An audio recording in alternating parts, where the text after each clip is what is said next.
Hello and welcome to this video about the matrix structure data type, which is about storing matrices in a computer as a structured type with functions. We'll look at a few more simple functions in this video. We'll start off with the scalar multiplication function. So this is what scalar multiplication looks like. You multiply every element in the matrix by the number you've chosen, like the number 3 in this case. We'll firstly declare the function and add in some internal variables. C will be the answer matrix, and we'll set the rows and columns attributes for this function. We'll create this double loop to go through all of the elements of this matrix. Then we'll get the location of each element in the elements array. And then finally we'll multiply each element by the scalar. Now here's the function that calculates the trace of a matrix, that is, the sum of its diagonal elements. This variable called TR is an accumulated total of all the diagonal elements added together, and so will be initially set to be 0. So we'll make a loop to go through all of the diagonal elements of a matrix, and so this will only need one indexing variable, because the row and column indexes will be equal. We'll get the location of each diagonal element at row I and column I. Then we'll add the diagonal elements together here, one element at a time. Then we'll return this variable on this line here as the return variable of this function. It will be necessary to have a function that can copy all of the elements and attributes of one matrix to another, so as to store this value more permanently during the cycle of the program. So this is what this function does. Firstly, we'll copy the row and column attributes.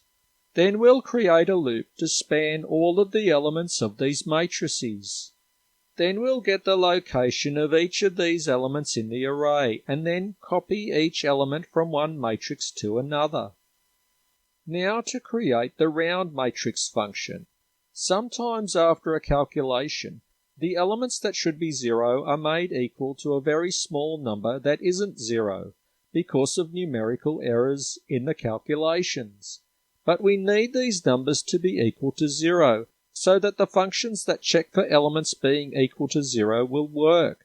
We'll then have to create the round matrix function that turns numbers close to 0 into zeros, and also numbers close to integers like 1, 2, and -1, into exact values of integers.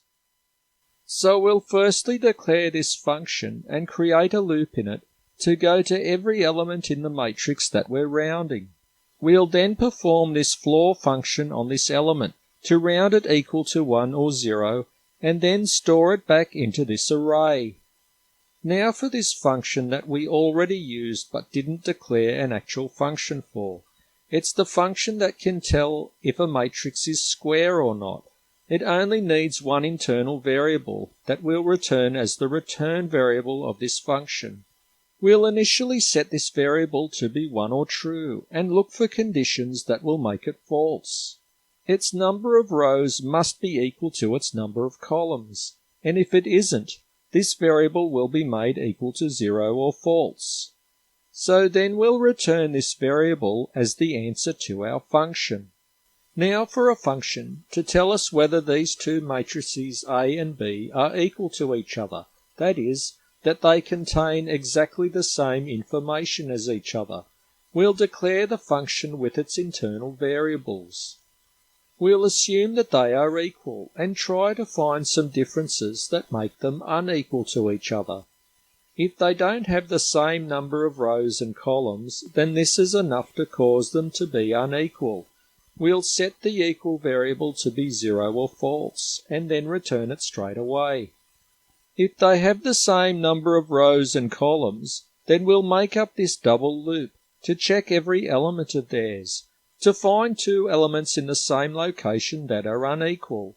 We can jump out of the loop immediately if two elements are found to be unequal like this. We'll get the location of each element in their arrays.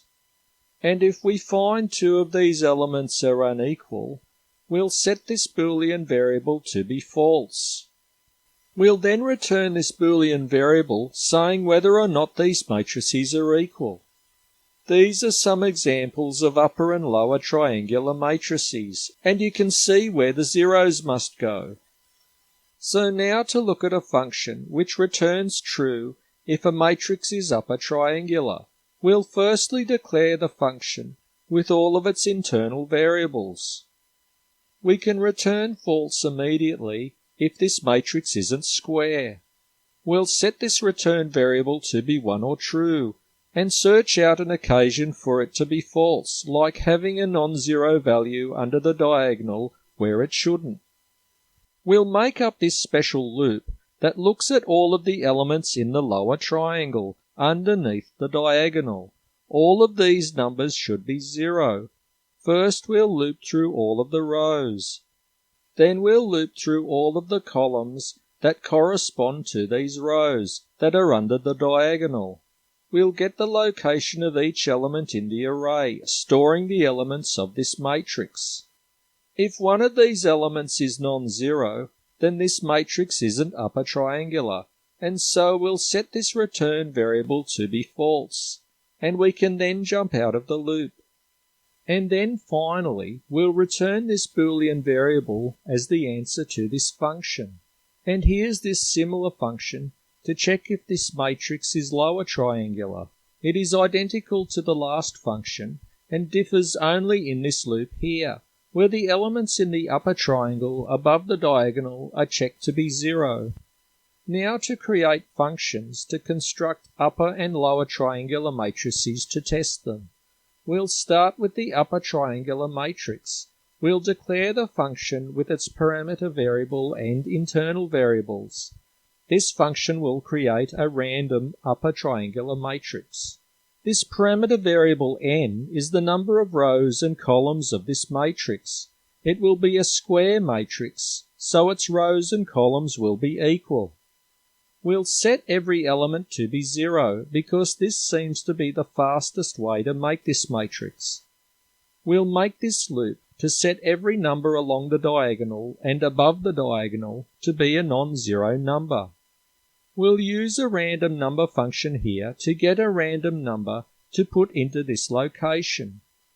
And if by some chance the random number picked is 0, then we'll set it to be equal to another non-zero random number. We'll use the random number function in such a way so that this number is guaranteed to be non-zero.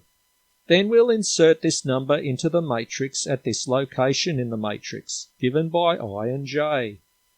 The function to create a random lower diagonal matrix is almost identical, except for the settings for j in this loop, which will make it pick random numbers for the lower triangular part of this matrix. So I hope that you have found this movie helpful, likeable, educational, interesting, and hopefully enjoyable.